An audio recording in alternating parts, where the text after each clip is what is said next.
ভারতের নয়াদিল্লিতে বাংলাদেশ হাইকমিশনের সামনে ও কলকাতায় ডেপুটি হাইকমিশনের সামনে ভিএইচপি সহ হিন্দুত্ববাদী সংগঠনগুলো মঙ্গলবার বিক্ষোভ করেছে। তারা পুলিশের ব্যারিকেড ভেঙে হাইকমিশনে দিয়ে যাওয়ার চেষ্টাকালে পুলিশ লাঠিচার্জ করে ছত্রভঙ্গ করেছে তাদের। এদিকে ঢাকায় মঙ্গলবার সকালে দিল্লি, কলকাতা ও ভারতের অন্যান্য স্থানে বাংলাদেশি কূটনীতিক ও মিশনের নিরাপত্তা নিয়ে ভারতের হাইকমিশনার প্রণয় ভার্মাকে তলব করা হয়েছে। ভারতে উদ্ভূত পরিস্থিতিতে উদ্বেগ প্রকাশ করা হয়েছে। ভারতে বাংলাদেশি কূটনীতিক ও মিশনগুলিতে নিরাপত্তা প্রদানের জন্য অনুরোধ করা হয়েছে। বাংলাদেশে হিন্দু সম্প্রদায়ের ওপর নির্যাতনের অভিযোগ তুলে কয়েকদিন ধরে ভারতে বিক্ষোভ চলছে। বিশেষ করে ধর্ম অবমাননার অভিযোগ তুলে 18ই ডিসেম্বর ময়মনসিংহের ভালুকায় পোশাক কারখানার শ্রমিক দীপু চন্দ্র দাসকে পিটিয়ে হত্যার পর তার মরদেহ আগুন দিয়ে পুড়িয়ে দেওয়ার পর হিন্দুত্ববাদীরা বিক্ষোভ শুরু করে। এই ঘটনায় পুলিশ 10 জনকে গ্রেপ্তার করেছে। বাংলাদেশের অন্তর্বর্তীকালীন সরকার ঘটনার পর থেকে অভিযুক্তদের আইনের আওতায় আনার জন্য প্রশাসনকে নির্দেশ দিয়েছেন। ভারতের রাজধানী নয়াদিল্লিতে বাংলাদেশ হাইকমিশনের সামনে মঙ্গলবার আবারও বিক্ষোভ শুরু করেছে হিন্দুত্ববাদীরা।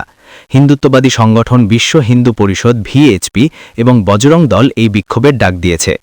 ভারতীয় সংবাদ মাধ্যম এনডিটিভির প্রতিবেদনে বলা হয়, বাংলাদেশে সংখ্যালঘুদের ওপর নির্যাতন এবং ময়মনসিংহে দীপু চন্দ্র দাস নামের এক হিন্দু যুবককে পিটিয়ে হত্যার প্রতিবাদে এই বিক্ষোভ শুরু হয়। বাংলাদেশে হিন্দুদের ওপর কথিত নির্যাতন ও উপাসনালয় ভাঙচুরের নিন্দা জানিয়ে এই বিক্ষোভের ডাক দেওয়া হয়।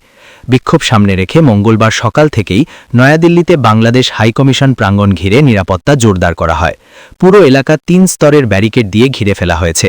নিরাপত্তা নিশ্চিত করতে প্রচুর পুলিশ ও আধা সামরিক বাহিনী মোতায়েন করা হয়েছে। বিক্ষোভকারীরা পুলিশের ব্যারিকেড ভেঙে হাইকমিশনে প্রবেশের চেষ্টা করলে পুলিশ তাদের লাঠিচার্জ করে সরিয়েছে। মঙ্গলবার এই বিক্ষোভ শুরু হওয়ার পর শতাধিক মানুষ হাইকমিশনের সামনে জড়ো হয়। সংবাদ মাধ্যম এনডিটিভি জানিয়েছে, মঙ্গলবার সকালে নয়াদিল্লিতে বাংলাদেশ হাইকমিশনের সামনে বড় ধরনের বিক্ষোভ শুরু হয়।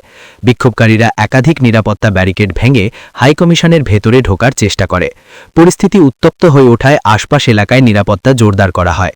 বিক্ষোভকারীরা ব্যারিকেড ভেঙে ভেতরে ঢোকার চেষ্টা করলে নিরাপত্তা বাহিনী তা প্রতিহত করে।